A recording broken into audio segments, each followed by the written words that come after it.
Bismillahirrahmanirrahim. Assalamualaikum warahmatullahi wabarakatuh.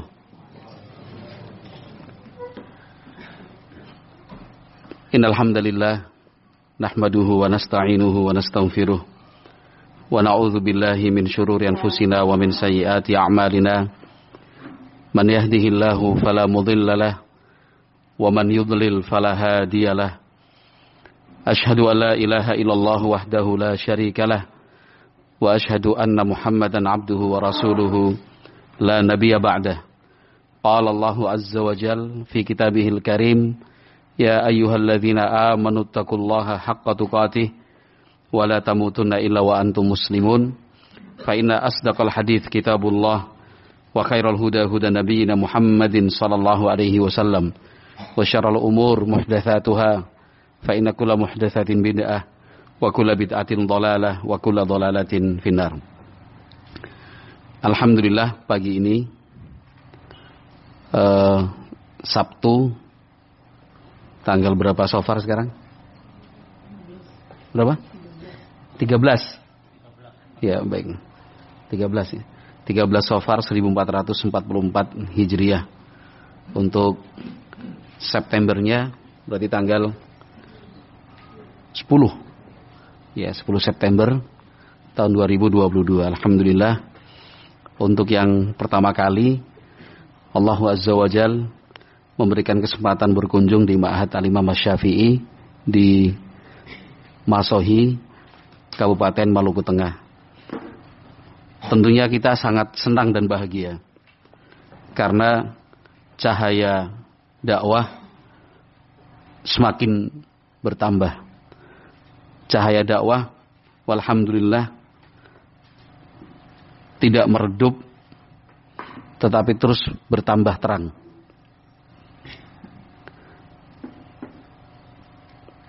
Siapapun yang terpilih oleh Allah Subhanahu wa taala untuk terlibat secara langsung maupun tidak langsung memunculkan cahaya-cahaya dakwah itu, bersyukur dan berbahagialah. Kenapa? Karena sekali lagi tidak semua Allah pilih. Tidak setiap orang diberi niatan dan keinginan. Tidak setiap orang memiliki kemauan dan kesadaran untuk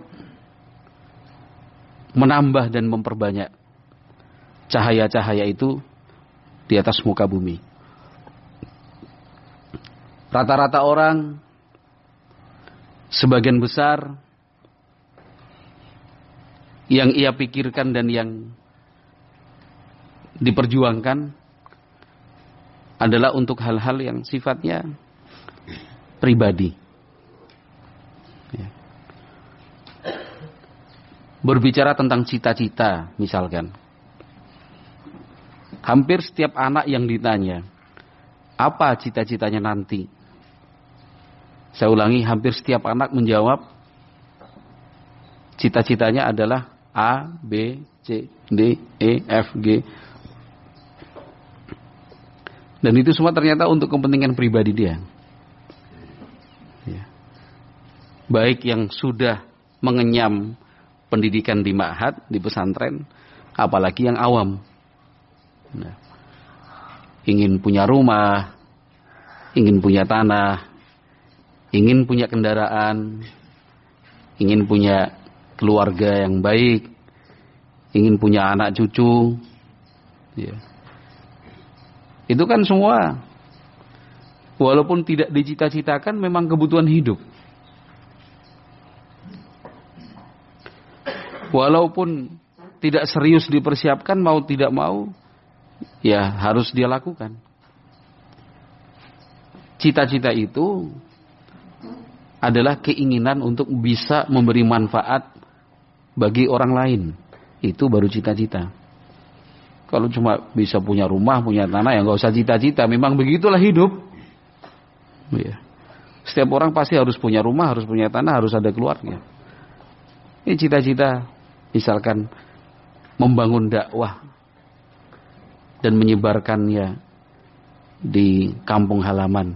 Itu cita-cita. Jadi dia sudah tidak lagi memikirkan diri sendiri, dia tidak lagi terikat dan terkait dengan keinginan-keinginan pribadi.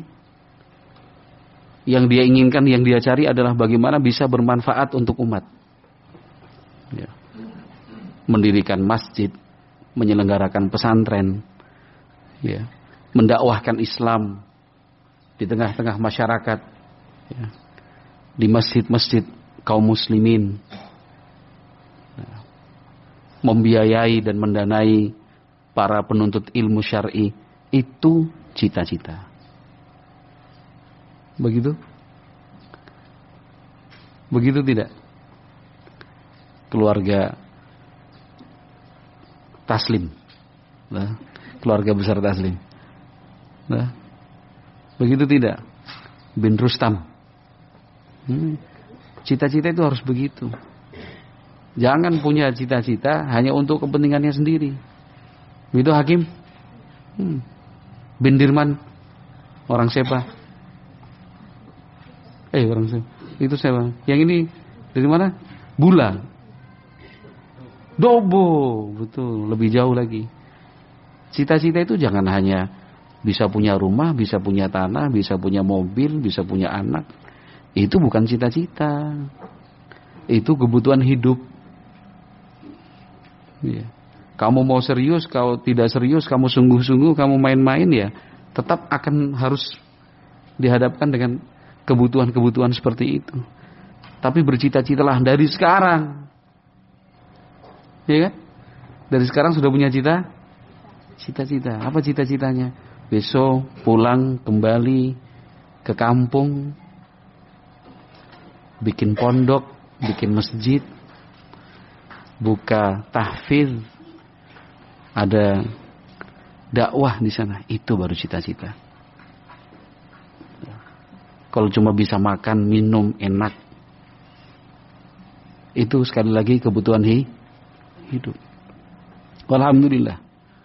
Nah, dakwah ini akan diberkahi oleh Allah Subhanahu wa taala jika masing-masing kita yang memang melibatkan diri di dalamnya bertujuan mendapat pahala sebanyak-banyaknya dari kegiatan-kegiatan dakwah ini.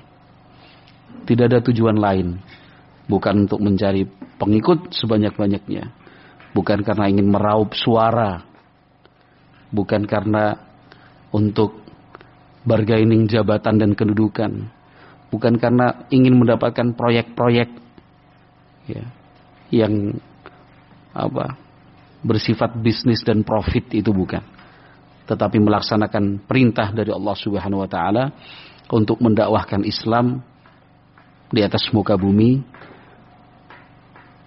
melaksanakan perintah Nabi Muhammad sallallahu alaihi wasallam ya, untuk menyampaikan balighu anni walau ayatan. Sampaikan, terangkan, ajarkan kepada umat ini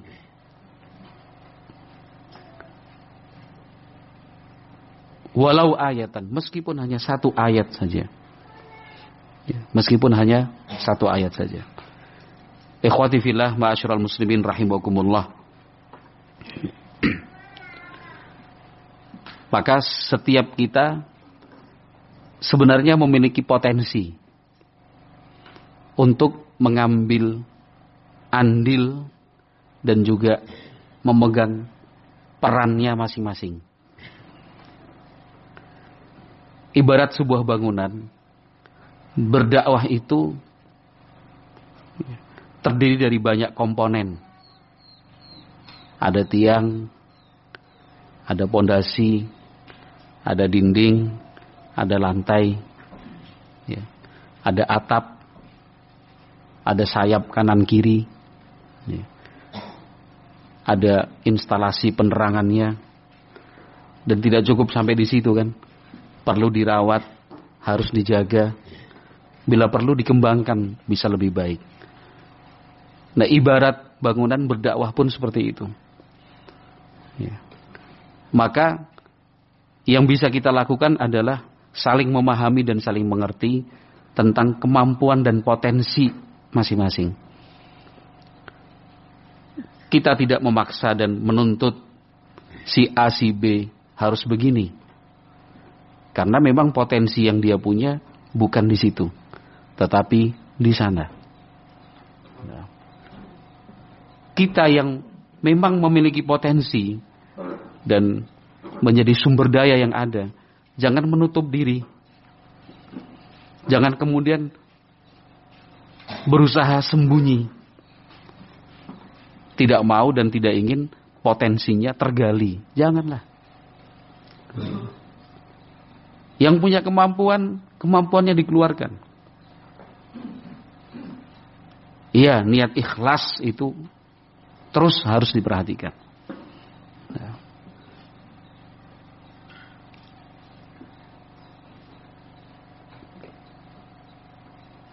Jangan sampai beralasan, nanti takut tidak ikhlas.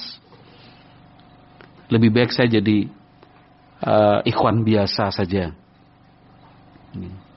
Nanti kalau begini dan begitu khawatir ini dan itu. Oh, tidak demikian. Karena perintahnya adalah kerjakan, lakukan, dan luruskan niatmu. Bukan kalau kamu tidak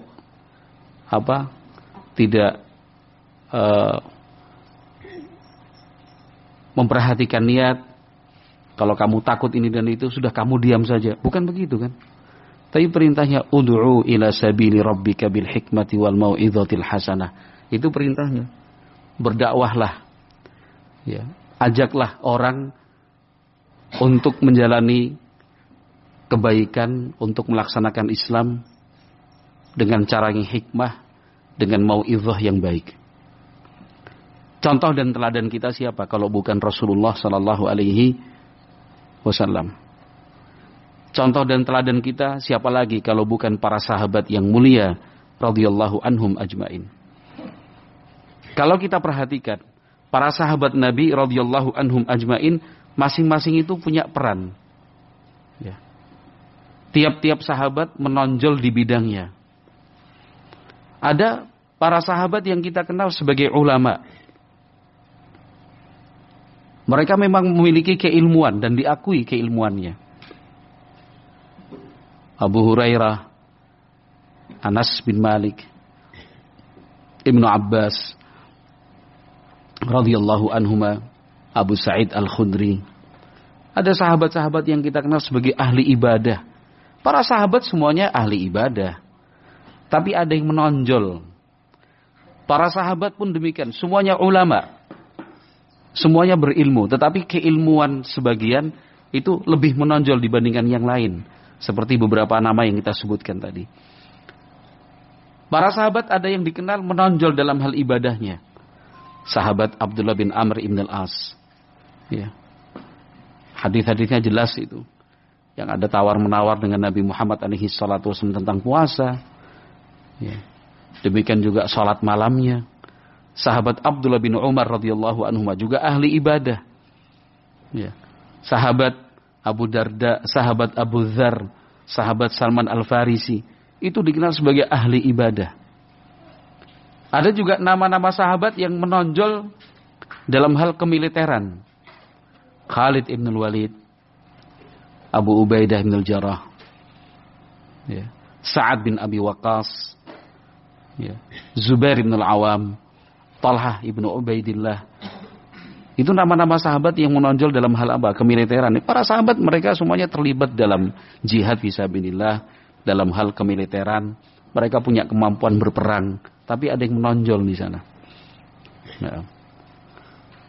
Ada para sahabat yang nama-namanya dikenal ketika kita berbicara tentang infak sedekah, ya, fisabilillah. Abdurrahman bin Auf, Utsman bin Affan, ya. Sa'ad bin Ubadah, itu kan donatur-donaturnya para sahabat radhiyallahu anhum ajmain. Nah, itu mengambil peran masing-masing. Ya. Contoh dan teladan kita adalah mereka. Tapi tujuan mereka kan sama. Apa tujuan mereka? Mendakwahkan Islam. Dengan apa yang mereka punya, apa yang mereka miliki, siap dikorbankan. Dikorbankan itu artinya apa? Sudah tidak dianggap lagi. Dikorbankan memang. Ya, sama kalau kita membahasakan mengorbankan teman sendiri, ya kan? Mengorbankan waktu. Itu artinya apa? Sudah waktu itu sudah tidak dianggap, harta itu tidak ada artinya. Artinya sudah dibuanglah demi satu tujuan. Nah, para sahabat radhiyallahu anhum ajmain, mereka mengorbankan semua yang dimiliki asalkan untuk dakwah fisabilillah. Sebuah riwayat disebutkan al-Imam Az-Zahabi rahimahullah dalam Syiar A'lamin Nubala jilid 2 halaman 23. Diriwayatkan juga oleh para ulama hadis yang lainnya. Dari Hamad ibn Salamah, dari Ali ibn Zaid, dari Ibn al-Musayyab. Qala, beliau bercerita, aqbala Suhaibun muhajiran. Sahabat Suhaib memutuskan berangkat hijrah. Sahabat Suhaib ini bukan orang Arab. Maka kita mengenal nasabnya itu Suhaib ibnu Sinan Ar-Rumi. Beliau berasal dari Romawi. Ketika terjadi perang melawan Bizantium, sahabat Suhaib ini tertangkap. Dijadikan budak oleh orang-orang Arab. Lalu beliau membebaskan dan memerdekakan diri. Itu sahabat Suhaib bin Sinan. Setelahnya beliau punya usaha di Mekah. Dari yang dulunya budak menjadi merdeka, dulunya yang tidak punya apa-apa, lalu berniaga dan berusaha. Sukses. Termasuk punya harta lah. Walaupun demikian, kana minal mustad'afin. Sahabat Suhaib ini karena orang luar. Orang luar. Tidak ada keluarga, tidak ada kabilah yang menjamin keamanan dan perlindungan. Sahabat Suhaib ini termasuk yang sering mendapatkan intimidasi dari orang-orang Quraisy waktu itu. Dicela, dicaci maki, bahkan intimidasinya bukan hanya dalam bentuk kata-kata, sampai pada tingkatan fisik. Minas sabiqinal awwalin, termasuk yang pertama-pertama masuk Islam, yang hanya dalam hitungan jari itu. Sahabat Suhaib bin Sinan Ar-Rumi radhiyallahu anhu. Beliau bersabar sebagaimana sahabat-sahabat yang lainnya bersabar. Sampai kemudian datang keputusan dari Allah Azza wa Jalla, perintah berhijrah ke Madinah.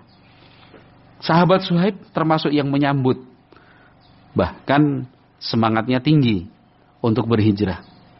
Siapa sih yang tidak ingin hidup di tempat yang tenang dan damai? Siapapun tidak mau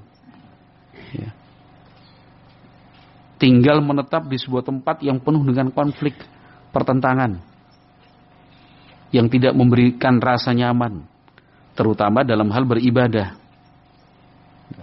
Mau beribadah susah, mau beribadah dibatasi, mau beribadah dimusuhi dan dibenci. Masyarakat dan lingkungan menolak dan menentang. Itu kan seperti yang dialami para sahabat di awal-awal Islam. Ingin beribadah dengan tenang di Mekah, tapi dihalang-halangi, dilarang-larang. Bukan cuma dihalang-halangi, tapi kemudian diintimidasi, ditekan dan dipressure.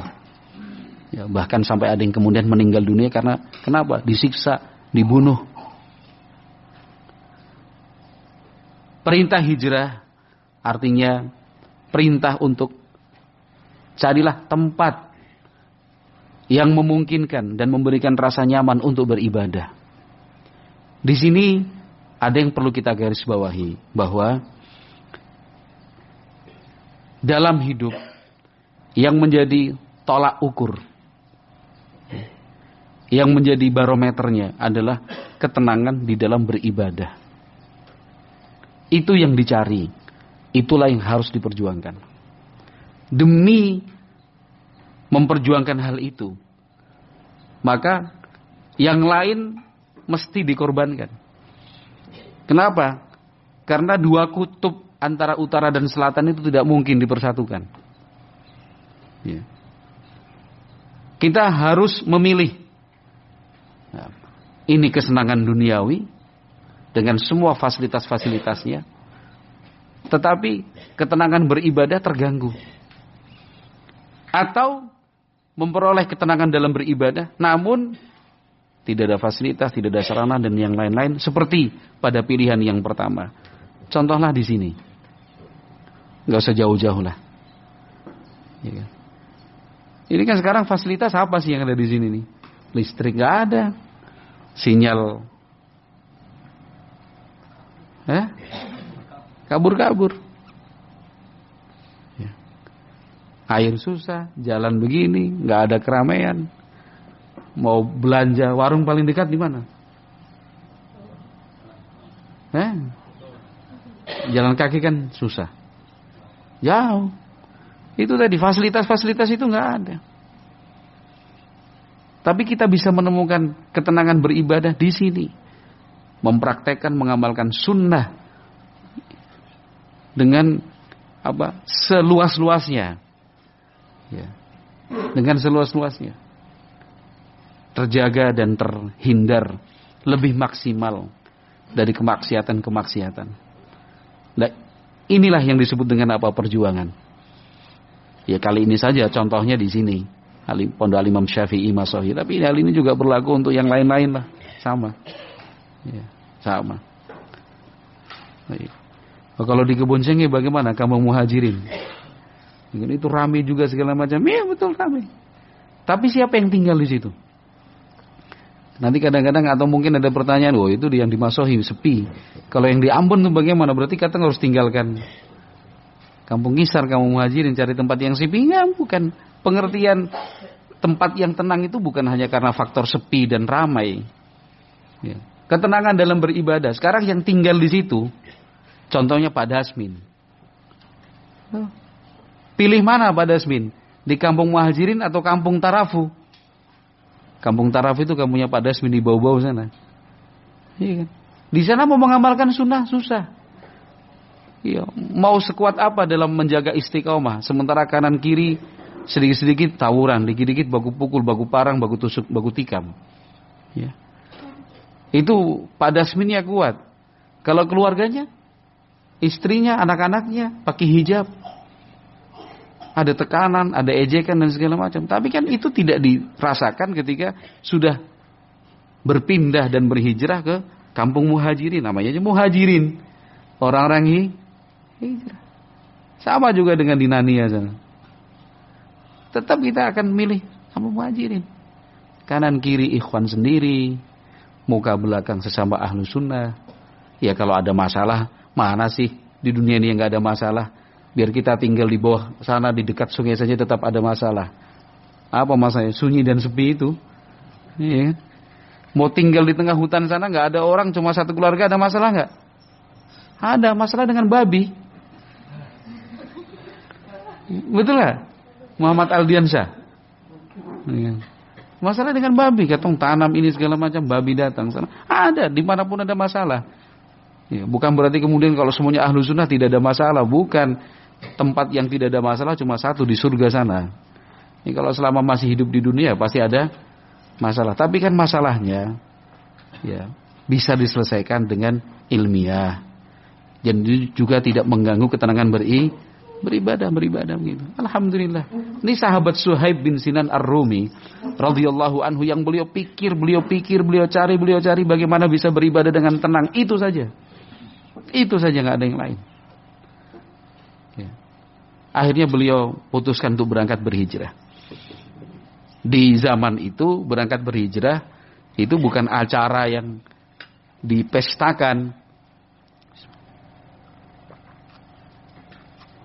yang kemudian dilepas oleh keluarga dengan perayaan, makan bersama, tuh, bikin spanduk dan semisalnya, enggak, bukan. Di zaman itu orang hijrah itu diam-diam, harus sembunyi-sembunyi. Kenapa? Karena orang Quraisy sendiri mereka tidak setuju kalau orang Islam ini hijrah. Itulah aneh dan lucunya orang Quraisy waktu itu. Mau beribadah di Mekah nggak boleh, mau pindah di tempat yang lain yang jauh juga nggak boleh. Terus maunya apa? Ya kan? Salat dan membaca Al-Quran di Mekah dilarang-larang, ditentang. Tapi kalau sudahlah saya pergi aja. Jangan pergi, kamu di sini aja. Kenapa? Karena mereka memang takut kaum muslimin ini akan menjelma, ya, akan berubah menjadi sebuah kekuatan besar yang nanti di kemudian hari akan melakukan aksi balas dan menggilas orang-orang Quraisy. Itu mereka sebenarnya sudah membaca dan memprediksi. Ini orang-orang Quraisy. Ini kalau dibiarkan hijrah, orang Islam berkumpul menjadi satu tempat, akan ada sebuah kekuatan besar di sana. Ini. Ya kalau kita di Ambon kayak kampung Kisar, itulah kampung Muhajirin. Dulu sebelum ada perumahan, belum ada pondok, belum ada masjid, masing-masing ikhwan kan satu di sana, satu di sini, satu di sini. Tidak begitu diperhitungkan kekuatannya. Tapi setelah berkumpul di satu titik, bikin masjid, bikin komunitas, orang sudah banyak, cacah jiwanya ribuan, orang pasti sudah berpikirlah, ada bargainingnya di sana. Nah, orang-orang Quraisy waktu itu juga sudah memprediksi, ini kalau dibiarkan hijrah, orang Islam semuanya kumpul di Madinah, habis kita. Habis kita. Nah, karena Madinah itu kan secara benteng dan bentang alam kokoh sekali. Udah dikelilingi oleh gunung-gunung yang tinggi itu. Jadi benteng alami itu. Yang kedua, penduduk Madinah dari dulu dikenal sebagai para pejuang yang terbiasa perang bahkan antar saudara sendiri, suku Aus dan Khazraj. Jadi memang kekuatan militernya itu ya diperhitungkan. Yang ketiga, kota Madinah itu jalur pokok perdagangan. Orang Mekah berdagang ke Syam dan Yaman. Kalau pas berangkat ke Yaman, pulang pergi, mau tidak mau lewat wilayah Madinah. Ini kalau orang Islam semuanya kumpul di Madinah, terus mereka tutup jalan, pele-pele, selesai. Kita nggak bisa dagang lagi, habis perekonomian. Dan mereka tahu Nabi Muhammad SAW itu punya kemampuan untuk mengkoordinir, mengelola semua potensi dan sumber daya. Jadi sudah dibayangkan ini kalau pada hijrah semua ke sana akan jadi kekuatan besar. Kita akan tergeser, dilarang-larang. Tapi tetap ya, para sahabat radhiyallahu anhum ajmain ingin mencari tempat yang tenang dalam beribadah, maka mereka pun hijrah, termasuk sahabat Suhaib bin Sinan. Nah, keberangkatan sahabat Suhaib ini akhirnya terdengar juga. Fattaba'ahu nafarun. Artinya ada satu regu pengejar, ya. Tim pengejar itu berusaha menangkap sahabat Suhaib bin Sinan. Dikejar-kejar, ya memang dapat disusul. Apalagi ada di antara mereka yang memang punya kemampuan untuk melacak dan mencari jejak. Sahabat Suhaib mengetahui dikejar dari belakang itu bukan lari. Bukan kemudian takut. Beliau turun. Beliau hadapi mereka itu semua. Nah, ini keberanian. Orang kalau sudah benar pasti berani. Siapa yang benar pasti berani. Orang takut itu karena berbuat salah. Sampai kemudian dia melakukan perbuatan yang salah berikutnya. Bohong, dan seterusnya. Tapi kalau orang berani, kalau orang benar, ya apa yang dia takutkan? Benar. Turun sahabat Suhaib dari kendaraannya. Fanazala an rahilatihi wa nathala kinanatahu. Beliau turun dari kendaraannya. Ya. Kemudian beliau siapkan busur dan anak panah. Ya. Karena beliau bawa busur dan anak panah itu. Dan disiapkan semua memang begini. Wa qala laqad alimtum anni min armakum wa aimullahi la tasiluna ilayya hatta armiya bikulli sahmin ma'i thumma adribukum bisayfi. Itu di depan para pengejar itu, sahabat Suhaib mengancam. Kalian semua sudah tahu. Saya termasuk pemanah jitu di antara kalian. Kita udah sama-sama tahu lah. Demi Allah, tidak akan mungkin saya biarkan kamu sampai ke sini. Kecuali anak panah saya habis. Ya. Saya lepaskan. Anak panah habis, adribukum bisayfi. Masih ada pedangku yang tajam ini. Diancam. Artinya gak semudah itu menangkap saya. Kalau kamu ingin menangkap saya setelah habis anak panah ini.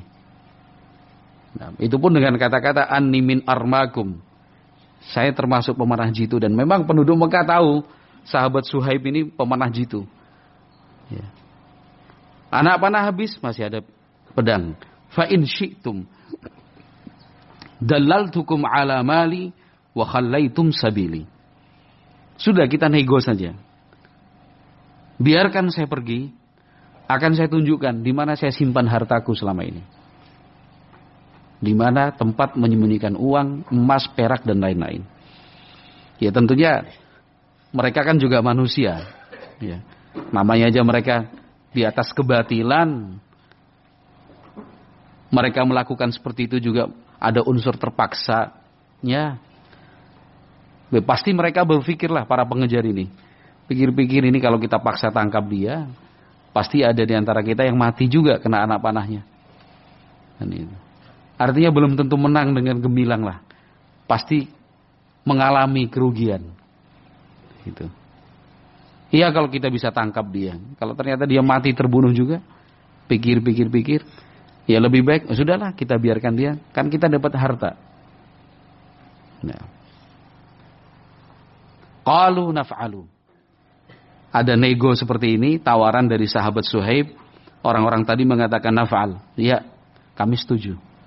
Sahabat Suhaib dibiarkan pergi. Dan memang orang Arab waktu itu kalau sekali bicara ya dipegang. Bukan kemudian khianat. Ya. Dibiarkan pergi untuk hijrah. Tapi lokasi penyimpanan harta milik Suhaib sudah disampaikan. Tempat menyimpan hartanya di sini, di sini, di sini, di sini. Mereka balik. Itu yang mereka carikan harta. Yang mereka inginkan dunia. Tendensinya apa sih? Memusuhi umat Islam. Sama halnya sekarang ini. Apa sih tujuannya membenci ahli sunnah itu? Apa tujuannya? Kalau bukan karena takut dan khawatir. Ya. Hazzuhum minad dunya. Bagian dunianya mereka itu diambil oleh ahli sunnah. Salah penilaian. Ya. Coba perhatikan itu satu persatu. Yang namanya kelompok-kelompok sesat itu pasti tendensinya dunia. Mulai dari orang-orang sufi, tasawuf, dengan berbagai nama kelompok tarekatnya itu. Sedemikian bencinya mereka kepada ahlu sunnah. Apa alasan mereka membenci ahlu sunnah? Alasannya karena dunianya diambil, padahal tidak diambil. Artinya apa? Berkurang. Ya, berkurang. Ada seorang kiai ya, datang ke pondok kita lah di sana, di Jogja. Beliau punya pondok juga, Pak Kiai itu. Lulusan Mesir. Udah turun-temurun mengelola pondok pesantren. Ketika membaca kitab-kitab Ibnul Qayyim, Ibnu Taimiyah rahimahumullah, beliau tertarik. Oh berarti selama ini yang saya lakukan salah. Ya. Kita ngobrol, kita bercerita. Ya. Beliau ditemani satu orang juga. Kita bertiga ngobrol. Cerita. Ya. Ya, apa penghasilan dan pendapatan sehari-harinya lah selama ini. Ada tarif. Kalau acara ini tarifnya A. Acara itu tarifnya B. Acara ini tarifnya C. Ahlu sunnah menjelaskan kepada umat bahwa acara-acara itu tidak ada tuntunannya. Acara-acara itu tidak diajarkan oleh Nabi Muhammad SAW. Otomatislah. Ya, tarif 1, 2, 3 gak ada lagi. Habis. Itu bukan kita mencari-cari. Orangnya yang datang sendiri. Pak Kiainya itu. Ceritakan. Alhamdulillah. Artinya Allah berikan hidayah melalui kitab-kitab Ibnul Qayyim dan Ibnu Taimiyah rahimahullah. Orang-orang Khawarij, coba. Orang-orang Khawarij, apa sih yang mereka cari? Nah, kenapa mereka membenci ahli sunnah? Karena ahli sunnah menjelaskan kepada umat tentang kesesatan mereka. Umat yang sudah mengetahui kesesatan mereka kan akhirnya menjauh. Mereka dijauhi artinya tujuannya tidak akan tercapai. Apa tujuannya? Dunia juga. Sekarang cikal bakal Khawarij itu kapan? Di mana? Siapa? Cikal bakal Khawarij itu kan itu dia. Ya. Yang memprotes Nabi Muhammad sallallahu alaihi wasallam ketika beliau membagi-bagikan harta rampasan perang. Orang itu datang, "I'dil ya Muhammad fa innaka la ta'dil." Muhammad, yang adil lah. Dengan pembagian seperti ini Anda itu tidak adil kepada kami. Ini kan cikal bakalnya Khawarij ini. Sampai sahabat mengatakan sudah kita potong aja orang ini, kita potong lehernya. Nabi Muhammad mengatakan jangan, saya khruju min dhi'i hadzal rajul. Jangan, dari orang inilah nanti akan muncul sekelompok orang yang hum hudatsau asnan sufahaul ahlam yakhrujuna minad-din kama yakhruju sah minar ramiyah. Ya kan? Nanti dari orang ini akan muncul golongan masih muda tapi cara berpikirnya berpikirnya orang bodoh. Mereka membaca Al-Quran tapi Al-Quran itu tidak melewati tenggorokan, cuma di bibir saja, di mulut, nggak sampai di hati. Ya. Tahqiruna salatakum inda salatihim wa siyamakum inda siyamihim. Semangat salat, semangat puasa bahkan kalian sendiri itu para sahabatnya dinilai Nabi Muhammad, kalian pasti akan merasa nggak ada apa-apanya dibandingkan salat dan puasanya orang-orang Khawarij itu, ahli ibadah. Tapi mereka keluar dari agama cepat sekali, sebagaimana keluarnya anak panah dari hewan buruan yang dituju. Lewat. Coba, itu kan cikal bakalnya kenapa? Ternyata dunia ya, merasa tidak mendapatkan haknya. Pembagian itu tidak adil. Sampai di zamannya Utsman ibnu Affan radhiyallahu anhu, para pemberontak Khawarij itu, massa yang berdatangan dari Mesir dan berbagai tempat, mereka memprotes, melakukan aksi demonstrasi di depan rumah sahabat Utsman ibnu Affan radhiyallahu anhu. Apa tuntutannya? Tuntutan duniawi. Ya. Supaya Utsman sebagai khalifah adil di dalam membagikan harta. Demikian juga pengelolaan zakat hewan ternak. Ya. Mereka dikurangi bebannya ini dan itu. Yang mereka tuntut lagi-lagi apa? Dunia. Ya. Lagi-lagi dunia. Orang-orang Ikhwanul Muslimin. Ya. Terus selanjutnya. Ya. Selanjutnya. Kemudian ketika akhirnya mereka memberontak, mereka menyerang sahabat Utsman bin Affan, ceritanya panjang tentu. Yang mereka cari apa? Hartanya dulu. Selamatkan hartanya. Ambil emas dan peraknya, ambil. Zamannya Ali bin Abi Thalib pun demikian, sama. Yang mereka tuntut. Ya. Sampai kemudian didatangi dan diajak diskusi oleh sahabat Ibnu Abbas radhiyallahu anhu, lagi-lagi harta. Ikhwanul Muslimin yang mempelopori demo. Kalau zaman dulu Hizbut Tahrir ya kan, HTI Hizbut Tahrir Indonesia, demo. Apa tuntutan demonya? Dunia lagi. Ya seperti sekarang ini kan yang dituntut apa demo? Yang turunkan harga lah, naikkan gaji lah, ya kan? Yang ini dan itulah. Subhanallah. Ini. Maka orang-orang yang mengejar tadi, ketika dikasih tawaran gimana, biarkan saya saja pergi hijrah, tapi nanti saya tunjukkan di mana saya simpan harta itu ambil saja. Mau balik, ya kan? Balik. Ahlu sunnah yang diteladankan oleh salaf mereka mengajarkan bukan harta yang menjadi tujuan. Yang penting apa? Ketenangan di dalam beribadah. Falamma qadima 'ala Nabi sallallahu alaihi wasallam. Setibanya di Madinah dan bertemu dengan Nabi Muhammad alaihi salatu wasallam, itu diceritakan, kata Nabi alaihi salatu wasallam, "Rabihal bai'u Aba Yahya." wa nazalat wa minan nas man yashri nafsahu ibtigha'a mardatillah. Nabi Muhammad alaihi salatu wasallam memuji dan mengatakan, jual beli yang menguntungkan wahai Abu Yahya. Jual beli yang menguntungkan wahai Abu Yahya. Artinya apa? Ada yang dijual, ada yang dibeli. Apa yang dijual? Harta benda milik sahabat Suhaib yang dikumpulkan sejak beliau merdeka, terbebas dari status budak. Kumpulkan. Itu yang dijual. Sudah, ini buat kalian. Apa yang beliau beli? Bisa berhijrah. Ya. Sehingga bisa beribadah dengan tenang di kota Madinah. Rabihal bai'u Aba Yahya. Allah turunkan firman-Nya, wa minan nas man yashri nafsahu ibtigha'a mardatillah. Dan ada di antara umat manusia yang menjual dirinya. Ya. Artinya apa? Tidak memperhatikan diri. Yang penting ibtigha'a mardatillah. Yang penting mereka ingin mencari ridha dari Allah Subhanahu wa taala. Nah, ikhwati fillah rahimakumullah, begitulah ahlu sunnah. Ya.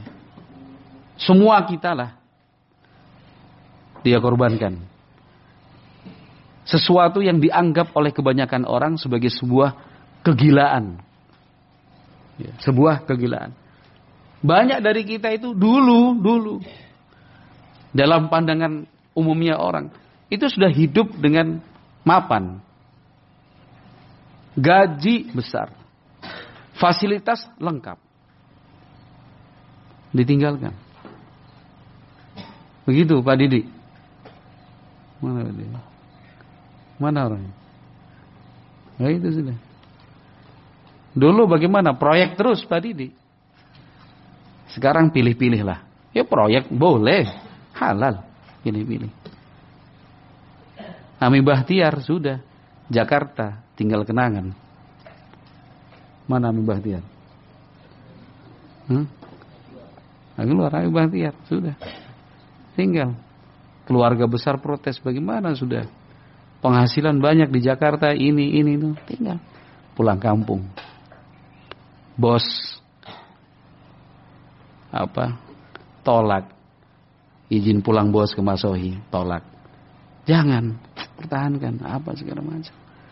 Contohlah. Saya yakin banyak dari kita seperti itu. Tapi ingat-ingat pesan dari Rasulullah ini. Rabihal bai'u Aba Yahya. Itu jual beli yang menguntungkan. Itu keputusan yang tidak ada kerugiannya sama sekali.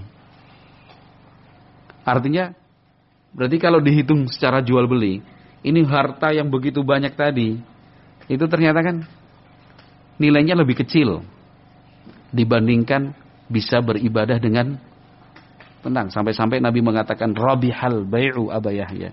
Itu jual beli yang menguntungkan wahai Abu Yahya. Nah, ikhwati fillah rahimakumullah. Tapi kan tidak berhenti sampai di situ saja. Ya. Selesai berhijrah cukup? Enggak. Ada lagi proses dan tahapan yang akan lebih berat dari sekedar berhijrah. Apa itu? Istiqomah. Kalau sekedar meninggalkan pekerjaan yang dulu, ya banyak orang bisa meninggalkan pekerjaan. Sudah hari ini keluar, hari ini berhenti. Hari ini resign, hari ini pensiun dini. Tapi setelah itu, mampukah tetap untuk istiqamah? Karena otomatis akan muncul konflik itu. Akan lahir problem. Mulai dari perubahan gaya hidup. Kalau dulu gaji besar, setelah berhenti gaji tidak tentu. Kalau dulu istri hanya tinggal terima saja, tapi setelah berhenti dari bekerja, ya, istri ikut berpikir untuk bekerja. Ya. Dulu biasa beli ini dan biasa beli itu, sekarang tidak lagi. Itu pun kalau bisa langsung dapat pekerjaan ganti. Tapi kalau sekian waktu, sekian lama kemudian menganggur, tidak ada pekerjaan, tabungan habis. Konflik terjadi. Akhirnya mulai hutang, pinjam. Datang lagi tawaran kerja. Nah itu ujiannya. Gitu. Enggak, 1 tahun saja. Kontrak 2 tahun, gajinya sekian ini. Kamu mau mengamalkan sunnah silahkan. Kamu mau sholat 5 waktu, kita jamin. Kerjanya akan begini dan begitu. Udah. Itu ujian itu. Lihat kondisi yang sekarang begini, banyak hutang. Ya, kasihan anak-anak, SPP nunggak lagi. Ada tawaran kerja 2 tahun. Bayangannya ini nanti hutang akan tertutup. Ini bisa untuk modal usaha, sebagainya. Tapi kembali dia ingat, enggak lah. Yang dulu saja saya tinggal, kenapa saya ulangi lagi? Udah. Yang lulus. Yang kemudian tergoda kembali, akhirnya tergoda kembali. Karena siapa yang bisa menjamin bahwasanya di awal kontrak hanya 1 tahun, betul-betul 1 tahun. Iya, kalau kemudian keterusan, udahlah 1 tahun lagi lah. Sudahlah 1 tahun lagi lah. Terus akhirnya. Padahal di tempat dia bekerja, mengamalkan sunnah, menjalankan ibadah, itu tidak semudah dan tidak seindah yang dia bayangkan. Ya tetap aja ada konflik-konflik. Subhanallah. Ikhwati fillah rahimani wa rahimakumullah. Rabihal bai'u Aba Yahya. Coba dihitung-hitung ulang. Bahwa harus ada keyakinan apa yang dikorbankan itu nilainya masih kecil. Bahkan tidak bisa dibandingkan dengan ketenangan di dalam beribadah itu. Yang ditinggalkan sahabat Suhaib kan bukan cuma harta. Tanah, rumah, pekerjaan. Yang ditawarkan harta itu kepada orang yang mengejar itu kan harta yang sudah beliau kumpulkan sejak lama. Tapi bukan hanya itu saja yang dikorbankan, semuanya dikorbankan. Lingkungan, masyarakat kan harus berpindah ke lingkungan yang baru. Ada proses adaptasi di sana. Nah. Berdakwah, ikhwati fillah rahimani wa rahimakumullah. Mau tidak mau ada proses berkorban. Itu mau tidak mau. Sekecil apapun itu pasti ada melalui proses pengorbanan. Ya. Kalau yang kita ceritakan dan kita jelaskan tadi, pengorbanan yang sifatnya materi, ya, sifatnya sesuatu yang bernilai tinggi, pekerjaan, harta dan lain-lain, tanah, rumah. Ya. Padahal pengorbanan itu kan dari hal yang kita anggap kecil saja. Ya, pengorbanan perasaan, pengorbanan fisik dan tenaga, pengorbanan dalam bentuk pikiran. Ya.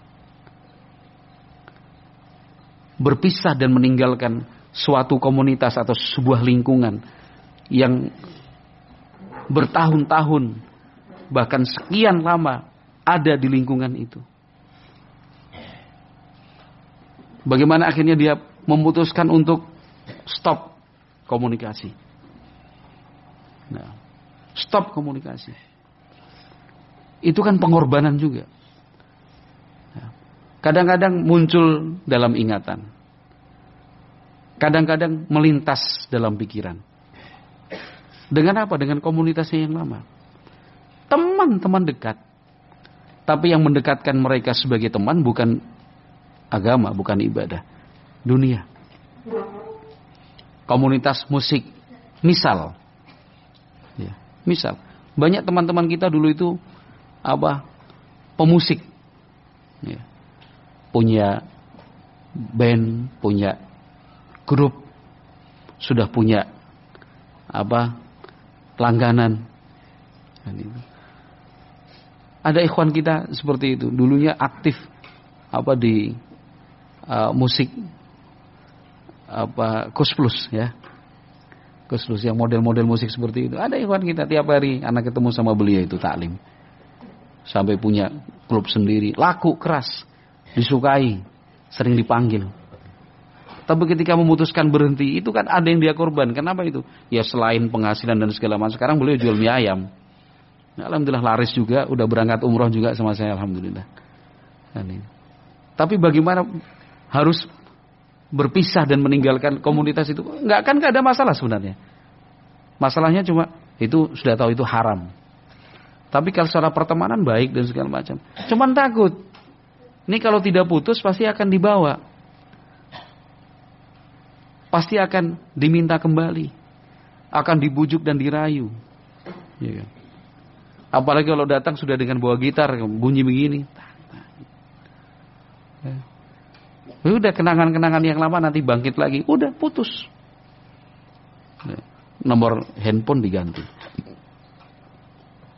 Ya itu sebuah keputusan yang luar biasa itu. Karena berpikir kalau nomor teleponnya tidak diganti, akan terus dihubungi. Itu kan termasuk pengorbanan juga itu. Ya, termasuk pengorbanan. Tapi yang jelas rabihal bai'u Aba Yahya. Apa yang dikorbankan, yang dilepaskan tadi itu tetap terhitung kecil bila dibandingkan ketenangan beribadah, kenyamanannya dalam thalabul ilmi, dalam lembaran hidup yang baru. Ya, hidup ibadah, hidup di atas sunnah, hidup dengan berthalabul ilmi. Nah, ikhwati fillah rahimani wa rahimakumullah. Nah, setelah itu semua, maka kan kita tidak hanya memikirkan diri sendiri.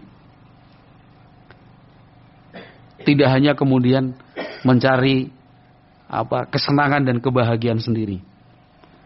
Tapi mesti kita juga berpikir sebagaimana yang telah dicontohkan oleh Nabi Muhammad SAW, sebagaimana yang sudah diteladankan oleh para sahabat radhiyallahu anhum ajmain. Tadi dalam proses hijrah, kan para sahabat berdatangan 1, 2, 3, ya, rombongan-rombongan kecil sampai mereka kemudian berkumpul di kota Madinah. Setelah itu apa yang mereka lakukan? Berpikir untuk sesuatu yang lebih besar lagi. Ya. Berdakwah, berjihad, berjuang fisabilillah. Nah, maka kepentingan-kepentingan pribadi tadi akhirnya sudah mulai dipinggirkan, disingkirkan. Untuk tujuan yang jauh lebih mulia, tujuan yang lebih besar. Mendakwahkan Islam. Bagaimana Nabi Muhammad SAW membangun itu semua. Dengan sabar, dengan hikmah, dengan bijak. Tatanan hidup itu dimulai oleh Nabi Muhammad SAW. Maka ada langkah-langkah strategis yang diambil dan ditetapkan oleh Nabi Muhammad SAW.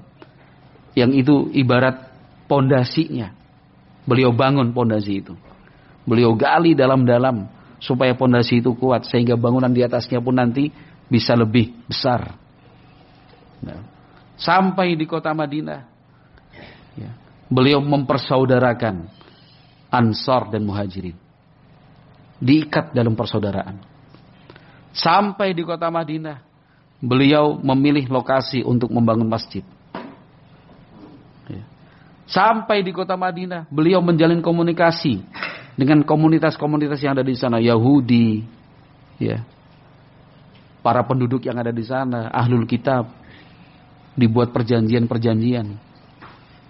Nabi Muhammad SAW kemudian aktif mengkader, ya, mendidik, mentarbiyah para sahabat. Nabi Muhammad SAW mendampingi perkembangan ekonomi dan pemberdayaannya. Turun Nabi Muhammad SAW ke kebun-kebun, ke peternakan-peternakan, ya, ke pasar-pasar. Sidak beliau saksikan langsung. Ya. Boleh membangun hubungan komunikasi dengan kabilah-kabilah dan suku-suku, terutama yang ada di sekitar kota Madinah. Beliau membangun kekuatan militer. Ya. Beliau merutinkan patroli-patroli keamanan. Ya. Beliau berdiplomasi dengan raja-raja dan para penguasa besar. Beliau kirim para sahabat-sahabatnya yang terpercaya untuk mendakwahkan Islam di berbagai negeri, di berbagai tempat. Itu dibangun betul oleh Nabi Muhammad SAW. Itu berproses. Nah, di situ kita melihat bahwa para sahabat tampil di bidangnya masing-masing.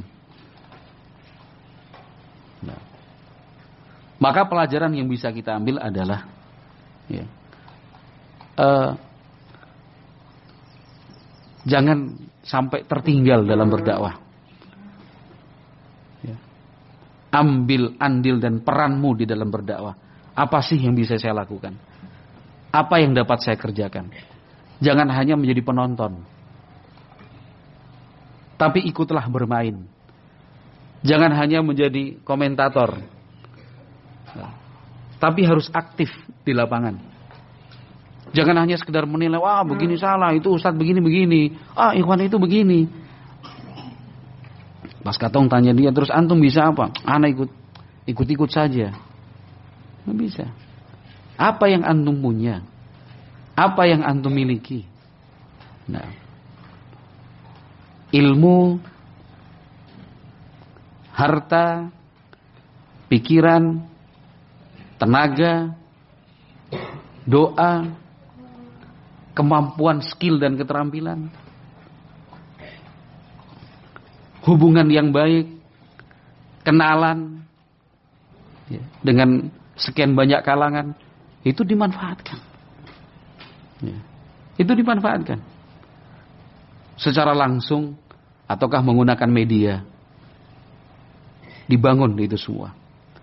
Tidak mungkin dan mustahil beban dakwah ini dipikul oleh orang per orang.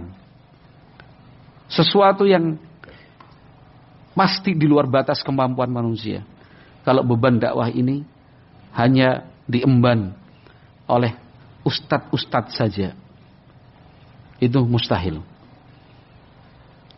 Kita semua berperan dan kita semua mengambil andil.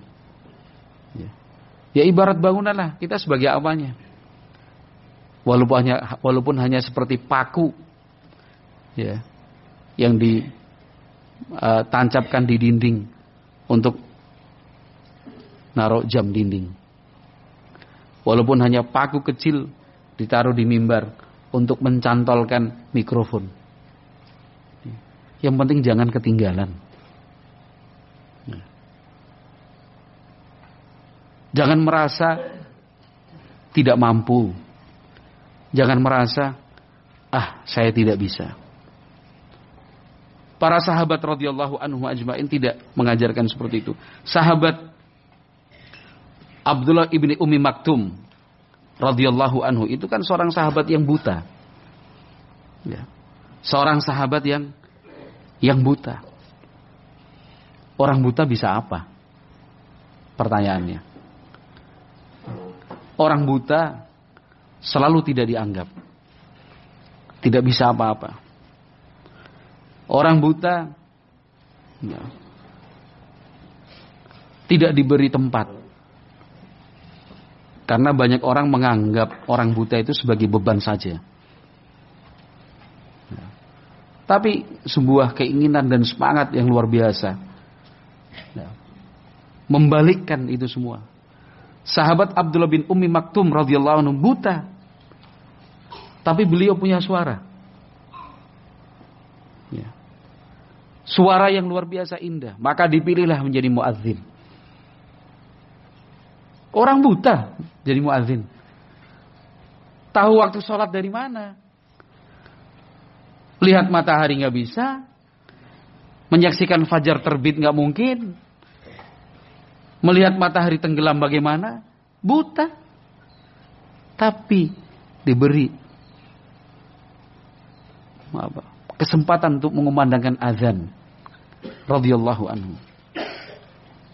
Ada beberapa sahabat yang kemudian dipercaya untuk memberikan informasi. Oh sudah masuk waktu sholat ini. Ya. Sudah masuk waktu sholat subuh. Barulah sahabat Ibnu Ummi Maktum mengumandangkan adzan. Kulu washrabu hatta yu'adzina Ibnu Ummi Maktum, kata Nabi alaihi salatu wasallam.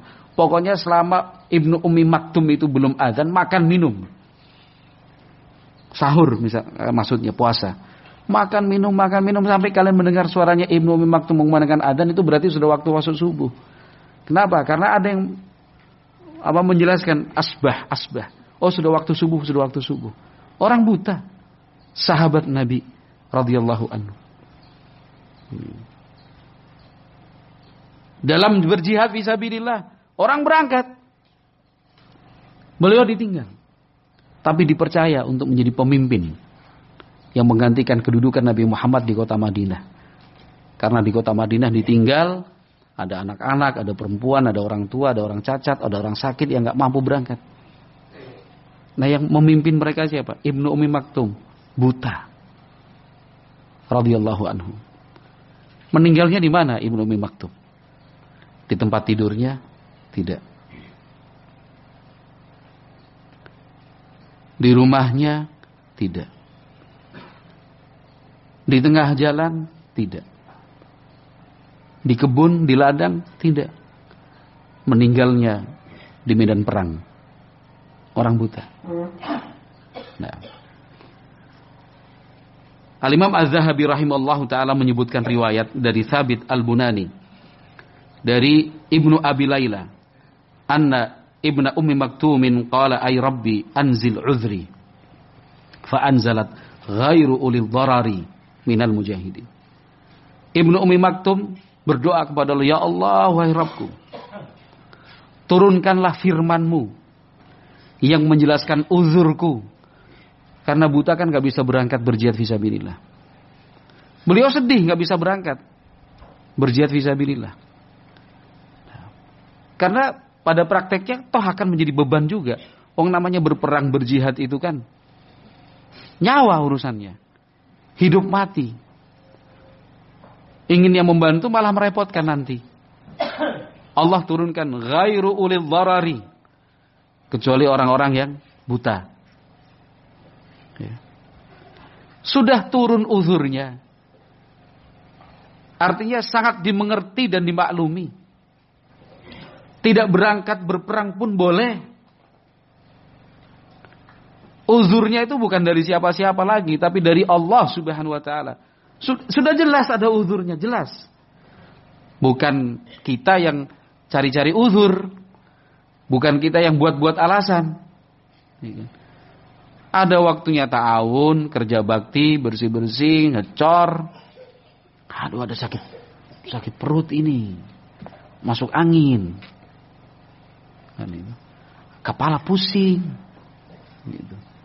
Ada sakit gigi nih. Ya. Itu diajak ta'awun begitu. Tapi kalau coba diajak atau bakar-bakarkan, mari. Ya. Untuk ibadah alasan, tapi kalau untuk senang-senang selalu ada jalan. Ya. Kalau misalkan, ayo kita kita berta'awun untuk membeli material, bangun masjid ini, bangun pondok ini, pasir kah, semen kah, besi kah, atau apa? Aduh, terada kepeng. Aduh, tabungan habis, anak-anak ini, aduh, apa segala macam. Ya. Tapi kalau pas pakai internet, pulsa habis, uang ada. Isi data lagi, isi data ulang. 5 giga, 10 giga, 75.000 lepas. Ya kan? Padahal dipakai cuma 3 hari, 4 hari, buka YouTube saja. Begitu mudahnya kita keluarkan uang untuk kepentingan dunia, tapi betapa sulit dan rumitnya kita keluarkan uang untuk urusan akhirat. Itu namanya apa? Cari-cari alasan. Bikin-bikin uzur. Nah, bikin-bikin uzur. Penerimaan raport. Ini contoh yang lain ini. Pondok sudah umumkan hari ini, misalkan hari Sabtu tanggal ini jam 9 pagi kepada setiap orang tua dan wali santri untuk ke pondok, ke mahat, penerimaan raport. Nanti aturannya, nanti sampai di sini daftar isi buku tamu dulu, nanti ada tausiah umum, kemudian sesuai dengan kelasnya masing-masing. Ya, yang mau konsultasi hasil pendidikan anaknya sudah disiapkan waktu dan tempat juga, bukan cuma terima raport gini. Kalau misalkan orang tua buka begini, kenapa anak saya begini? Disiapkan tempat untuk komplain. Ini anak saya ini, kenapa ditulis absen 9 hari? Tidak masuk. Saya punya anak itu berangkat terus. Itu dia berangkat pagi-pagi paling semangat lagi. Pulang juga begitu tepat waktu. Kok kenapa ditulis 9 hari tidak masuk ini? Oh, sana Pak, silakan Pak. Ada petugasnya memang. Bagaimana ini Ustaz? Pak, anak bapak itu memang betul berangkat pagi-pagi dari rumah, tapi tidak sampai madrasah, ya, tidak sampai sekolah. Terus dia mampir di sana, oh begitu kan? Sudah dikasih susunan acara, kemudian segala macam, terima raport ini. Alasan ada saja. Uzur buat Afan ini anak ada sibuk, Afan anak tidak bisa. Ini kecil begini, aduh dia punya bayi begini. Padahal kan mungkin cuma 6 bulan sekali 1 semester saja. Ya kan? Atau mungkin kalau kenaikan kelas kan 1 tahun sekali saja. Gitu. Padahal tidak tahukah kita bahwa anak-anak itu juga menanti orang tuanya datang mengambilkan rapot buatnya. Karena kalau rapot itu tidak diambil orang tuanya, ya rapot itu tidak akan dikasihkan. Betapa sedih dan iri anak-anak itu. Orang tuanya tidak datang, tapi teman-temannya orang tuanya datang. Orang tuanya ambil rapot, ya kan, anaknya dipeluk dia, terima kasih barakallahu fik anak. Kau sudah bikin orang tua, abimu bangga ini, nilaimu bagus-bagus. Kau minta hadiah apa? Dia cuma lihat begini. Kenapa? Abinya tidak datang. Itulah cari-cari alasan, bikin-bikin uzur. Ya kan? Kita sebagai pengelola juga kalau orang tua sudah uzur, sudah minta maaf, ya nggak mungkin, tidak bisa. Maafnya tidak diterima, harus datang. Nggak mungkin juga kan? Orang dia sudah baik-baik, afwan Ustaz anak, ya barakallahu fik gitu aja. Padahal kalau bisa kita bilang jangan cari uzur, jangan cari alasan, cuma 6 bulan sekali saja. Masa nggak bisa izin dengan bos? Nanti potong gaji, sudahlah biar potong gaji saja, tidak apa-apa. Yang penting datang ambil rapot, anak senang. Itu perhatian dari orang tua kepada anak-anak. Itu kan kita yang cari-cari uzur, bikin-bikin alasan supaya tidak ikut terlibat dalam ibadah dan dakwah. Kok bisa-bisanya ya? Ya. Kalau kita diajak maksiat, iya cari-cari alasan memang. Kan itu, oh mohon maaf saya tidak bisa. Iya, kalau kita diajak berbuat dosa ya kita cari-cari uzur. Artinya nggak mampu, saya nggak bisa begini. Cuma ini diajak berbuat baik, diajak untuk ketaatan, diajak untuk beribadah, cari-cari alasan. Sahabat Ibnu Ummi Maktum, uzurnya datang dari atas sana. Uzurnya Allah yang memberikan. Sekalipun tidak berangkat tidak apa-apa. Bukan cuma uzur itu diterima, Allah yang kasih. Tapi setelah ayat ini turun, setelah beliau minta, ay Rabbi anzil uzri, ya Allah turunkan wahyumu, berikan firmanmu untuk menjelaskan aku punya uzur. Turun ayat itu, tambahan ghairu ulil dharari. Tapi setelah uzurnya turun, beliau yang kemudian tidak lapang hati, berpikir terus. Kenapa? Karena ingin terlibat dalam dakwah, berjuang fisabilillah. Tidak senang hati kalau kemudian duduk tidak ikut. Fakana ba'du yaghzu wa yaqulu.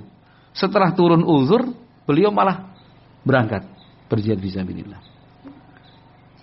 Dalam suatu pertempuran beliau mengatakan, idfa'u ilayya liwa fa inni a'mala astati'u an afirra wa aqimuni bainas saffaini. Coba lihat pemberaninya sahabat Ibnu Maktum radhiyallahu anhu. Pas berangkat perang, kata beliau, idfa'u ilayya liwa. Itu bendera perang, serahkan saja untuk saya yang pegang. Nah, kenapa? Saya buta, jadi nggak mungkin saya lari. Ya. Karena yang namanya perang itu kan bendera, sangat menentukan. Bendera itu kan sebagai tanda posisi dan tanda situasi. Oh, sayap kanan masih ada, sayap kiri masih ada. Oh, pimpinan tertinggi masih ada. Makanya namanya bendera itu kan penting sekali. Kita tahu yang namanya kemenangan itu juga diukur dengan ketika bendera itu sudah ditaruh di tempat musuh itu tinggi-tinggi. Wah, sudah mental jatuh ya. Benteng dikuasai. Ya. Itu juga aba-aba. Ya. Kalau mau berteriak, suara terbatas.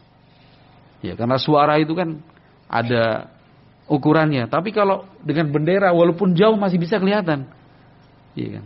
Suara mungkin suara tidak bisa mencapai, tapi visual artinya penglihatan itu masih bisa dilihat sana itu.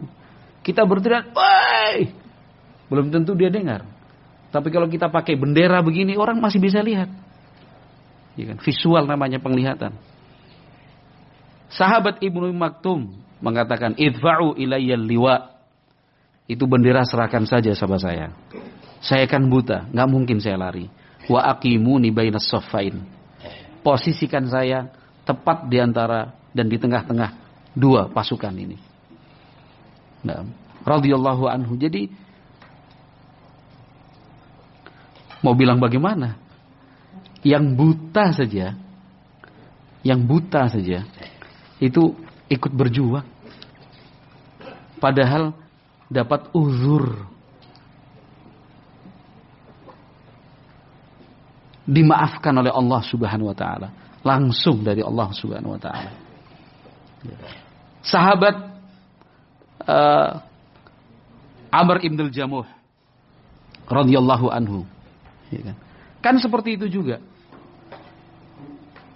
Bagaimana kisah ayah dan bapak itu. Bapaknya pincang, pincangnya bukan pincang biasa. Pincangnya betul-betul pincang, nggak bisa berjalan dengan normal. Mau berangkat perang, mau ingin berjuang, anak-anaknya tahan, jangan. Sampai kemudian bertemu dengan Nabi alaihi salatu wasallam, katanya, "Ya Rasulullah, ini uridu an ata'a bi irjati hadhil jannah." Ya Rasulullah, walaupun kaki saya pincang ini, saya juga ingin menginjakkan kaki di surga. Gitu. Orang pincang mau perang bagaimana? Lari nggak bisa, jalan kaki susah, kan itu. Bergerak tidak leluasa, ya, bermanuver nggak mungkin. Tapi coba cita-cita dan keinginannya itu. Inni uridu an ata'a bi irjati hadhil jannah. Saya ingin dengan kakiku yang pincang ini tetap bisa menginjakkan kaki di surga. Berangkat, meninggal dunia, gugur di medan pertempuran. Orang pincang aja, sahabat Nabi, tidak mau ketinggalan kok untuk berjuang. Tidak mau ketinggalan dalam berjuang. Para sahabat yang fakir, yang miskin, berapa banyak di antara mereka yang tetap ikut berjuang. Walaupun mereka tidak punya perbekalan dan perlengkapan. Berapa banyak dan berapa kali pertempuran itu sebuah tugas berjuang dialami para sahabat radhiyallahu anhum ajmain. Itu kaki-kaki, artinya telapak-telapak kaki mereka hancur karena tidak punya alas kaki yang baik. Ya jangan samakan dengan zaman sekarang. Ada sepatu laras, ada sepatu PDL, ada sandal gunung, sandal itu. Zaman dulu hanya khuf kulit, mungkin di double 2, 3. Tapi mau bertahan sampai berapa lama? Cuaca panas, injak-injak akhirnya terbuka. Mereka berjalan tuh dengan telapak kaki yang sebagiannya sudah terbuka karena alas kakinya sudah koyak-koyak dan robek-robek itu.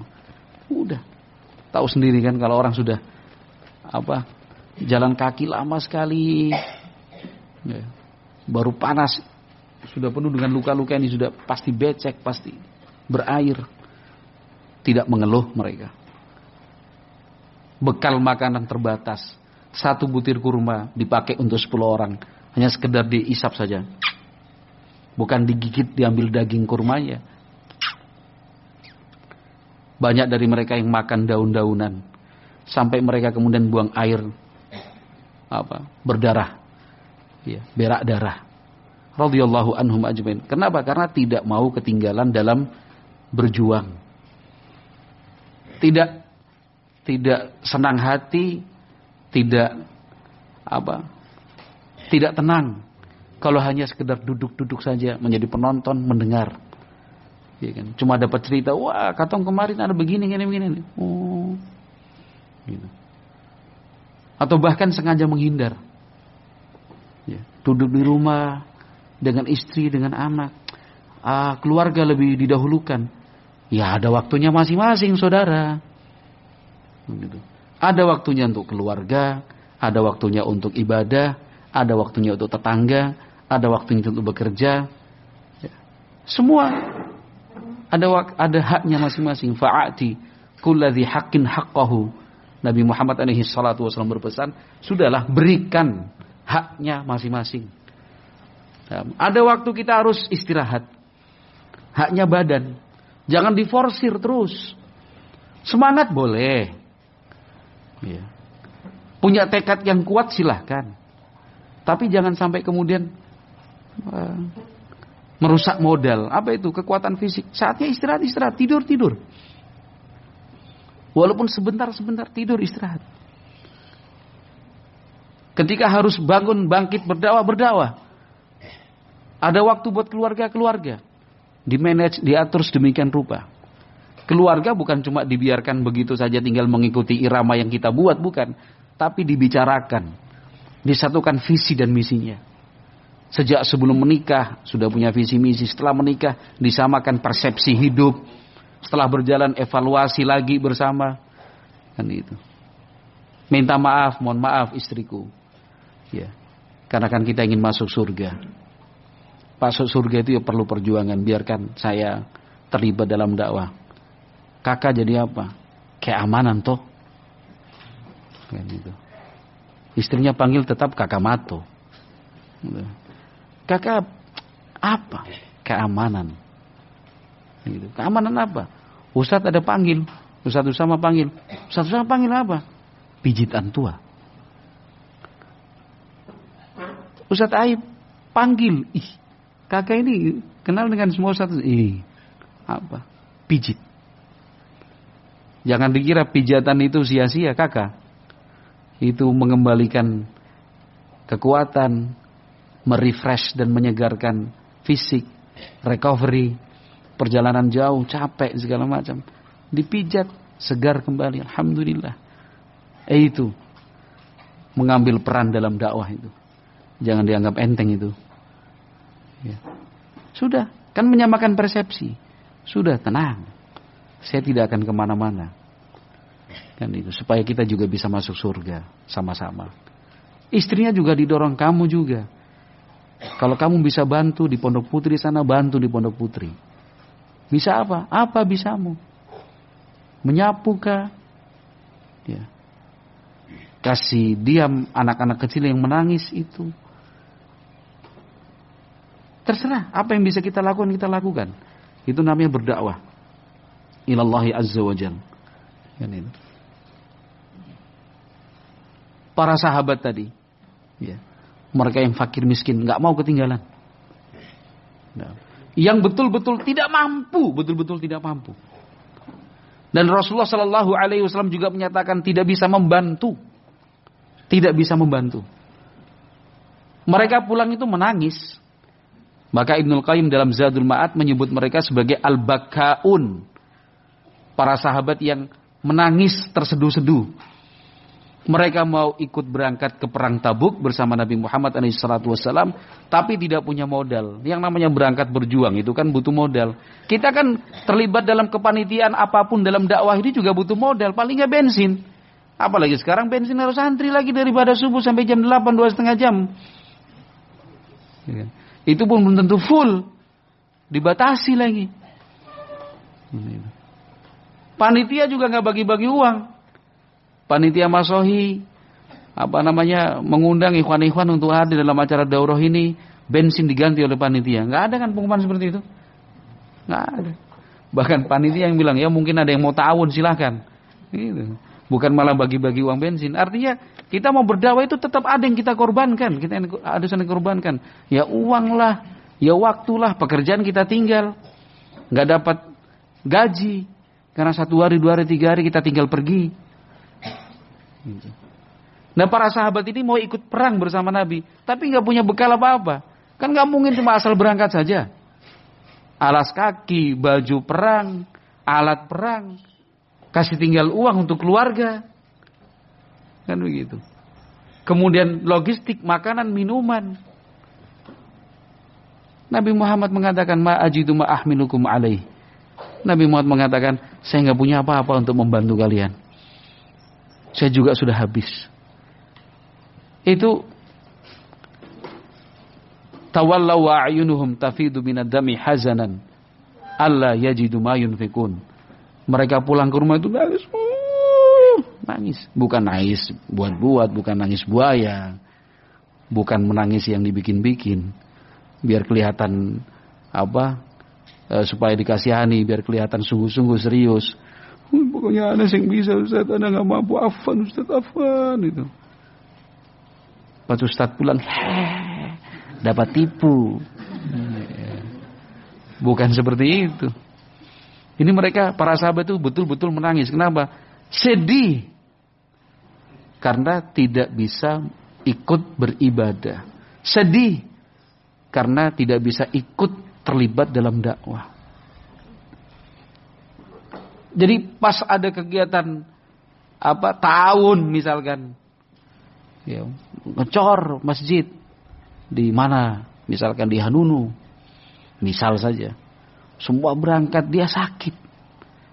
Pas ada gejala tipes lagi, muntah-muntah, badan panas, menggigil, itu. Orang sudah berangkat, dia menangis. Istri tanya, kenapa menangis? Bisa ikut kerja bakti di sana, gotong royong. Kan kakak ada sakit. Iya, tapi beta sedih. Itu yang jiwa-jiwa seperti itu yang sedang kita cari dan kita gali. Ketika tertinggal dari satu kegiatan ibadah dan dakwah, itu bukan senang, sedih, bukan justru bahagia, tapi malah menangis. Seperti para sahabat radhiyallahu anhum ajmain. Nah, sahabat Abu Bakar As-Siddiq radhiyallahu anhu ketika dipilih oleh Nabi Muhammad sallallahu alaihi wasallam, 9:30. Waktu Jawa. Waktu Jawa 9:30 waktu Jawa. Di sini berarti 11:30 ya. Nah, sampai jam berapa Ami Bakhtiar? Kalau sampai selesai, kalau di pamflet kan sampai selesai. Jadi kalau kita selesai sekarang kan juga bisa, sudah sesuai pamflet itu. Sahabat Abu Bakar As-Siddiq radhiyallahu anhu. Kita cerita lagi tentang pengorbanan para sahabat. Biar kita mengambil pelajaran lah, kita bisa meneladani beliau-beliau. Sambil kita menyadari ternyata kita masih bukan apa-apanya mereka. Ya. Supaya tidak merasa diri, anggap diri. Sudah merasa begini dan begitu. Enggak ada apa-apanya kita. Enggak ada apa-apanya. Jadi tidak pantas dan tidak layak untuk kemudian sudah merasa cukup, sudah merasa berjuang, sudah punya merasa peran besar, atau merasa kok sendirian.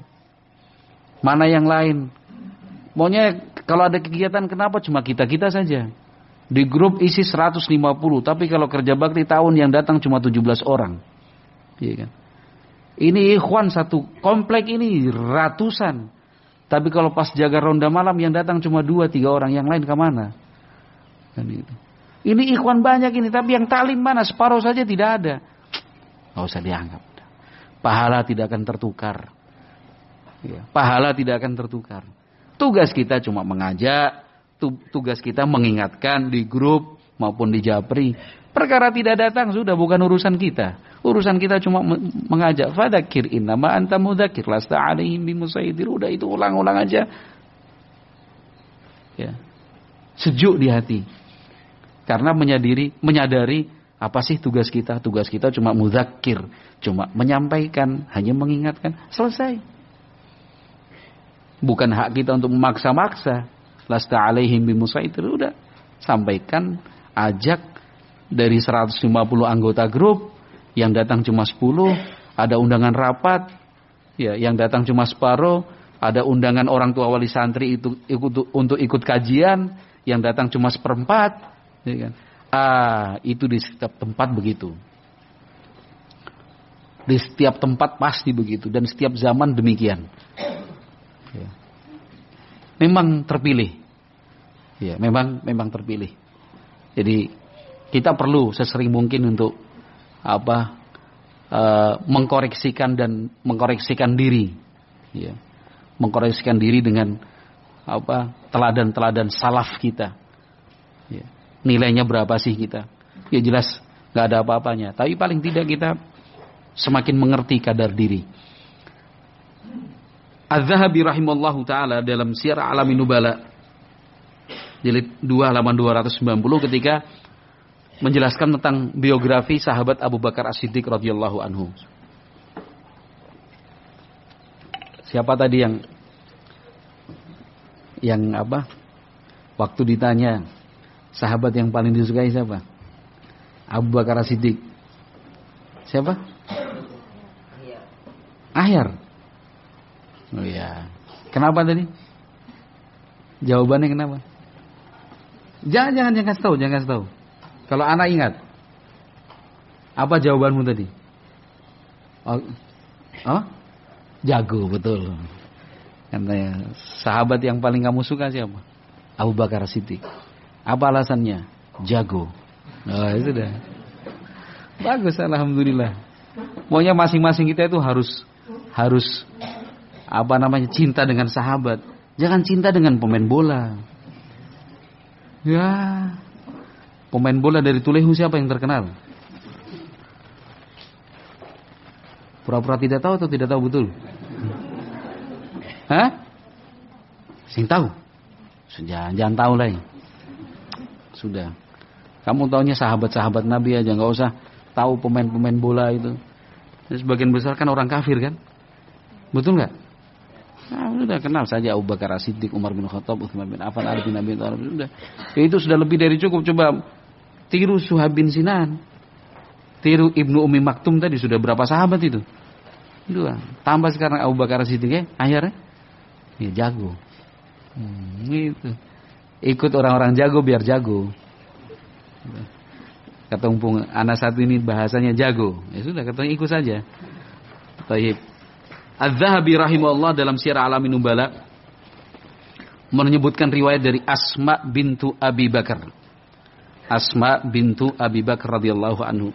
Lamma tawajjaha an-nabiy sallallahu alaihi wasallam min Makkah, hamala Abu Bakrin ma'ahu jami'a malihi 5,000 aw 6,000. Abu Bakar As-Siddiq radhiyallahu anhu, ayahnya, ketika diajak oleh Nabi sallallahu alaihi wasallam untuk hijrah meninggalkan Mekah, semua uang dibawa. Dan itulah Abu Bakar As-Siddiq radhiyallahu anhu.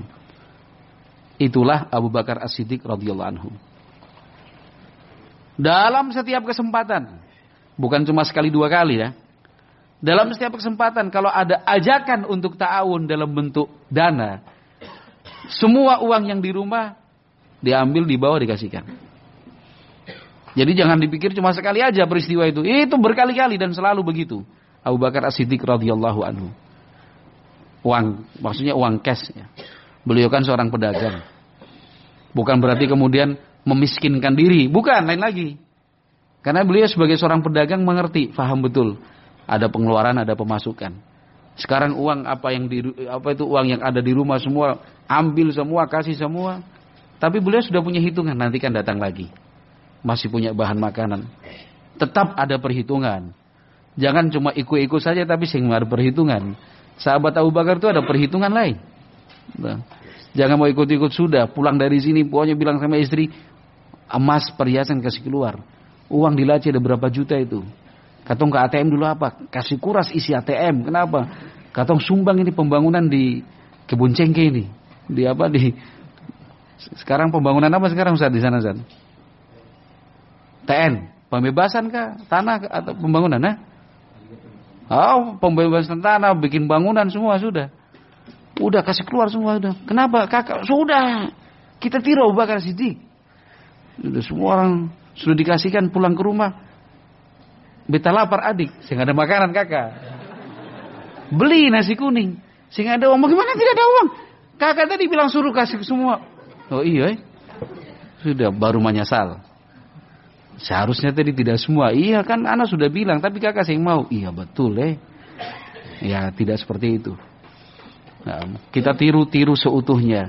Kita contoh-contoh yang sesempurna mungkin lah. Ya. Itu kan dibangun di atas keilmuan yang luar biasa.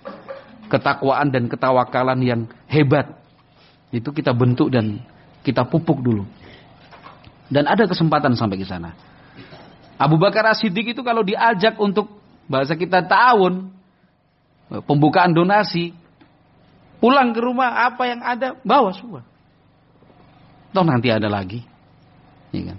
pasti Allah ganti. Waktu berangkat hijrah, uang yang ada 5.000 atau 6.000, nggak disebutkan dinar atau dirham, dibawa semua oleh Abu Bakar As-Siddiq radhiyallahu anhu. Anak-anaknya nggak ada yang protes. Keluarga besarnya juga nggak ada yang menghalangi. Kenapa? Sudah dididik memang keluarganya seperti itu. Jadi yang dermawan itu bukan cuma Abu Bakar As-Siddiq, keluarga beliau pun dididik untuk dermawan. Nah. Fa'atani jaddi Abu Quhafah wa qad amiya. Asma bercerita, setelah berangkat kakek saya Abu Quhafah, ayahnya Abu Bakar, sudah buta waktu di usia tua. Itu datang. Faqala inna hadza qad faja'akum bimalihi wa nafsihi. Kakeknya bilang, ayahmu itu bikin susah kalian. Dia pergi, semua harta dia bawa. Faqultu kalla. Kata Asma, oh enggak. Enggak. Qad taraka lana khairan katsira. Coba perhatikan bahasanya ini. Enggak bohong loh. Oh enggak. Bapak pergi itu masih menyisakan kebaikan yang banyak, bukan uang yang banyak. Tapi khairan katsira. Tapi kalau bilang, oh enggak, masih ada kok uang, itu bohong. Karena kenyataannya kan semua uang yang ada di bawah. Asma bintu Abi Bakar membahasakan dengan qad taraka lana khairan katsira. Banyak kebaikan yang beliau tinggalkan buat kita, buat kami, keluarga dan anak-anaknya itu. Ya, kebaikan jelas, berkah, pahala, ibadah, ya. Dan itu masih ada perabot, perkakas dan segala macam. Dan itu. Fa'amitu ila ahjarin. Kemudian akhirnya saya ambil beberapa kerikil-kerikil, faja'altuhunna fi qawwatil bait. Kemudian saya letakkan di kalau di orang sana itu ada dinding terus ada kayak laci-lacinya itu begini, taruh di situ, dikasih kain, wa ghattaitu 'alaiha bi thawbin, saya kasih kain, tsumma akhadtu bi yadihi, ya kan, ini kainnya toh ada kerikil-kerikil taruh sini. Ini kerikil-kerikil yang tipis gepeng-gepeng itu kayak kepeng. Nah, gepeng-gepeng kayak kepeng. Taruh sini sudah. Terus kata Asma, saya pegang tangan kakekku, wa wada'tuha 'ala thawbi. Kemudian saya letakkan tangannya di atas itu. Kayak kan sudah buta itu kakeknya. Faqultu hadza tarakahu lana. Saya bilang, ini ada yang ditinggalkan buat kami. Enggak bilang uang loh ya. Faqala amma idz taraka lakum hadza fana'am. Kata kakeknya, ya sudah, kalau ada yang ditinggalkan sih enggak apa-apa. Nah, tapi pelajaran yang ingin kita ambil dari sini, coba lihat para sahabat radhiyallahu anhum ajmain. Mereka berjuang dan betul-betul berkorban. Ya kan? Coba keluarganya, hartanya dipakai semua untuk perjuangan. Itu namanya berkorban. Harta itu sudahlah. Nah, yang penting dakwah. Abu Bakar As-Siddiq radhiyallahu taala anhu. Nah, mereka para sahabat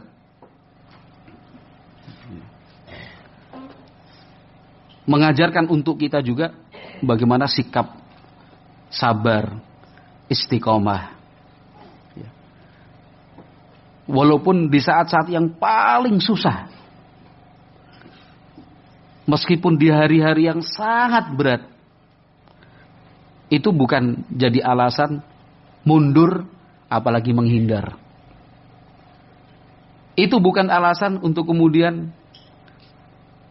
bersembunyi apalagi lari.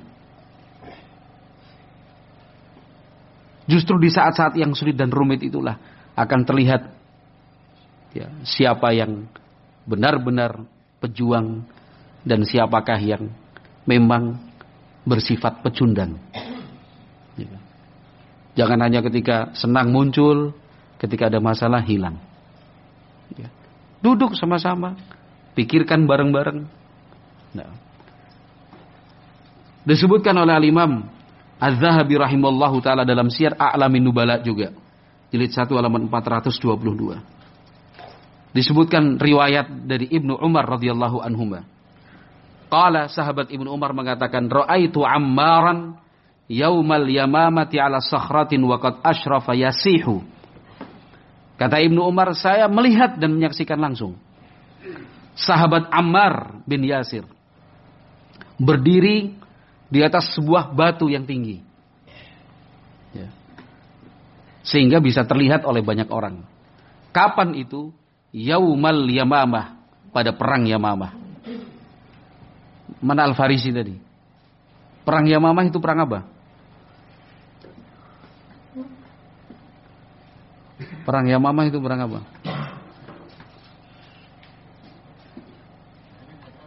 Kenapa tidak tahu? Oh, belum saya tahu. Kalau perang dunia pertama, perang dunia kedua tahu ya? Enggak juga. Terus tahunya perang apa?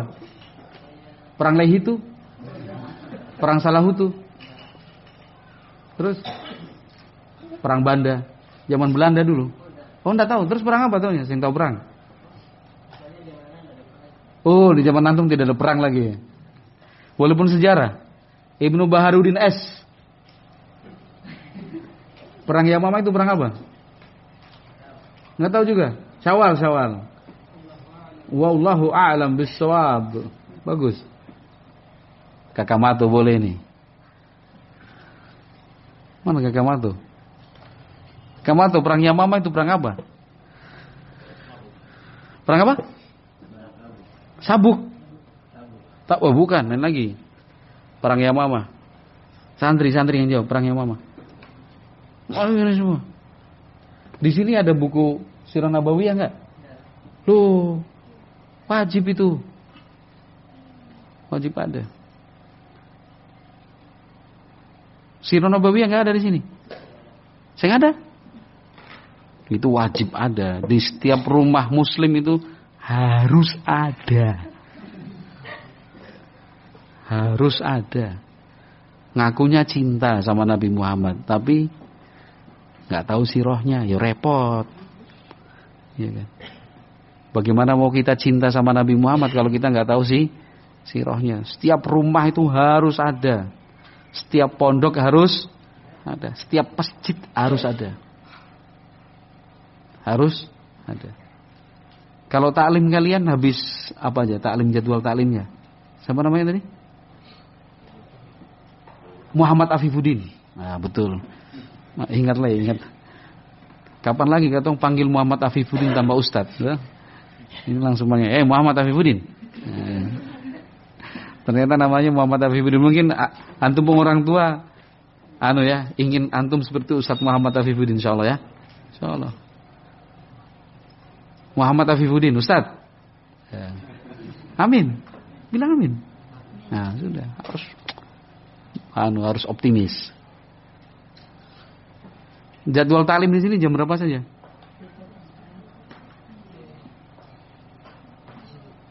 Habis sholat zuhur ada seng?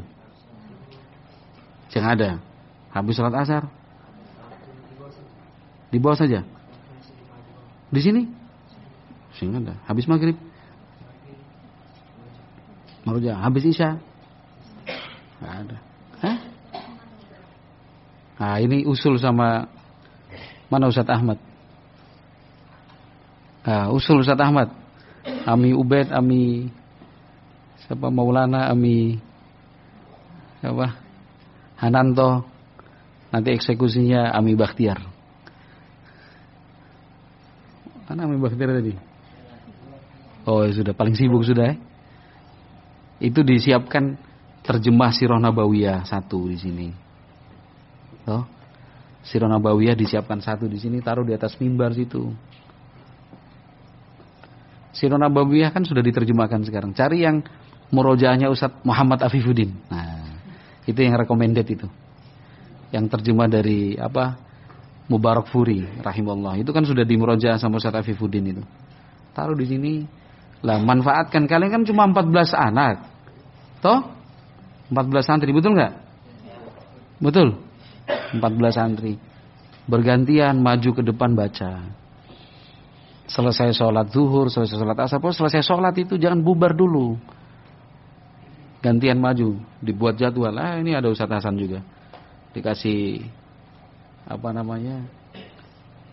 daftar nama, sudah. Maju bergantian, sudah. Sedikit-sedikit insya Allah. Walaupun Satu kali pertemuan, 1 halaman, 2 halaman, supaya mereka kenal dan cinta kepada Nabi Muhammad SAW. Ya kan? Kalau disuruh satu persatu kayaknya mereka susah. Tapi kalau dibuatkan program seperti itu jalan insya Allah. Ya kan? Ganti-ganti. Yang 2, membiasakan mereka untuk tampil dan maju ke depan. Jangan sampai nanti sudah besar suruh maju, grogi, malu, baru tidak berani, jangan, berani, berbuat baik kok takut, berbuat baik kok gemetar. Ya, takut itu kalau salah, ya kan? Kalau untuk kebaikan harus berani. Sirah nabawiyah itu harus ada. Usul saja Ustaz Hasan. Kan ini. Ini mumpung ada ikhwan siapa yang mau nyumbang silahkan loh. Langsung hubungi Ustaz Hasan. Ustaz, Anda punya di rumah, pakai punya Anda saja, itu sedekah, itu amal jariah, itu pahala itu. Cepat. Hubungi Ustaz Hasan. Jangan sampai pondok yang beli. Kalau punya terjemah di rumah, kasihkan dulu Ustaz, punya Anda. Kan itu. Pahala karena dibaca, didengar, nanti pahala terus itu. Daripada di rumah gak dibaca, daripada di rumah bingung di mana, daripada di rumah sudah berdebu di atas meja, ya kan. Mending langsung Ustaz Hasan, punya Anda aja. Tapi di Ambon, Anda nanti kirim. Gak apa-apa, silakan. Kan itu. Perang Yamamah. Perang Yamamah itu perang melawan Musailamah Al-Kadzab. Itu perang paling dahsyat itu. Dalam sejarah perang para sahabat, jumlah yang gugur terbanyak itu di perang Yamamah. Saking dahsyatnya. Ya kan? Melawan Bani Hanifah sebagai penyokong dari Musailamah Al-Kadzab itu. Perang yang sangat-sangat mengerikan. Alhamdulillah kaum muslimin menang. Nah, dalam berkecamuknya perang, ya, ketika suasana dan situasi betul-betul sangat dahsyat itu, sahabat Ammar bin Yasir itu naik di atas batu. Bayangkan kalau medan laga itu adalah tempat yang terbuka, kemudian kanan kirinya gunung-gunung dan bukit-bukit. Nah, itu akan tergambar ya. Batu-batu. Jangan bayangkan seperti kita di Indonesia. Di sanalah di Arab sana. Sahabat Ammar itu naik di atas batu, kemudian yasih dengan suara yang lantang mengatakan, "Ya ma'syaral muslimin, aminal jannati tafirrun." Itu Ammar bin Yasir mengatakan, "Wahai umat Islam, apakah kalian lari dari surga? Kalian ingin menghindar dari surga? Ana Ammar bin Yasir, halummu ilayya." Ini saya Ammar bin Yasir. Kumpul di sini, ayo kita konsolidasi pasukan. Kan perlu memang orang-orang seperti ini, diperlukan orang-orang seperti ini. Setipe sahabat Ammar bin Yasir. Ya, ketika kalau sudah mulai lemah, sudah mulai kusut, sudah mulai loyo, ada yang mengingatkan, memotivasi. Aminal jannati tafirrun. Mau lari dari surga, menjauh dari surga. Ini surga ini. Ya, sama juga dengan dakwah. Kita mau rapat, kita mau ta'awun, kita mau kerja bakti, kita mau gotong royong, kita mau daurah. Ya, panitia Idul Fitri, panitia Ramadan, panitia Idul Adha. Ya kan? Atau kegiatan apa saja. Kok nggak ada yang udah disemangatin. Ini surga ini yang memanggil-manggil. Ini pahala yang menanti-nanti. Kok kemudian kita menghindar dan lari? Janganlah. Nah, kata Ibnu Umar radhiyallahu anhuma, wa ana anzuru ila udhunihi qad quti'at fahiya tadhabdhabu wa huwa yuqatilu asyaddal qital. Ammar bin Yasir yang naik di atas sebongkah batu besar tadi yang cukup tinggi sehingga bisa dilihat dan disaksikan banyak orang, beliau berteriak lantang mengajak untuk mengkonsolidasikan pasukan. Nah, karena apa? Diingatkan tentang surga. Ini surga, jangan lari dari surga. Kita ke sana, kita sambut surga itu. Kata Ibnu Umar, waktu itu saya lihat, ya, telinganya Ammar bin Yasir itu sudah hampir putus. Ini. Fahiya tadzabdzab itu artinya goyang-goyang gini. Telinga ini sudah putus, hampir putus, bukan putus, hampir putus. Tinggal gini aja. Tapi wa huwa yuqatilu asyaddal qital. Tapi beliau tetap berperang dengan gagah berani. Itu sakitnya coba, perih apa enggak itu? Kita kena duri saja sudah bawa ke puskesmas, kasih kain kasa, beli pas-pas itu, taruh sini, pusing tempel sana, tempel sini, ya kan? Sakit gigi, ambil kain, ikat begini, nggak ada apa-apanya. Coba bayangkan itu, telinga itu mau putus. Tazab-zab itu artinya apa? Goyang-goyang gini. Itu kalau cuma telinga mau putus kemudian dibeginikan masih mending. Tuh. Telinga sudah mau putus, mau jatuh, terus akhirnya istirahat dibawa ke ruang UKS, mungkin. Tapi dalam posisi seperti itu masih orang berperang kan pasti goyang, pasti gerak. Ini jadi telinga itu sakitnya seperti apa itu? Tapi itulah perjuangan dan pengorbanan. Itu tidak dirasakan sakit itu. Kenapa? Dalam pikiran beliau saat itu hanya ada pintar adik, hanya ada surga. Sakit sebentar saja. Sakit sepanjang hidup saja, kalau masuk surga sekejap itu sudah hilang. Apalagi cuma begini. Maka sudahlah, memang dalam berdakwah itu ya harus berjuang dan berkorban lah, yang capek lah, yang salah paham lah, yang konflik lah, ya kan? Yang kita beda pendapat lah, yang kehabisan uang, tidak ada dana lah.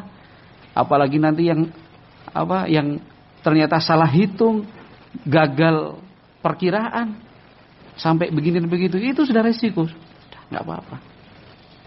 Yang penting niatnya baik, ya, ikhlas lillahi ta'ala, siap berlapang dada, kalau salah diluruskan, kalau benar bukan kemudian sombong, ya kan, tetap tunduk, sadar bahwa alhamdulillahilladzi hadana lihadza wa ma kunna linahtadiya laula an hadanallah. Ini semua hidayah dari Allah Subhanahu wa taala. Sudah, jalankan biiznillah, dakwah itu akan diberkahi.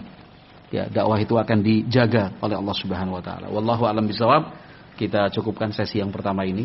Mudah-mudahan bermanfaat dan semoga Allah Subhanahu wa taala memberikan istiqomah untuk kita semua. Subhanakallahumma wa bihamdika asyhadu alla ilaha illa anta astaghfiruka wa atubu ilaik. Assalamualaikum warahmatullahi wabarakatuh.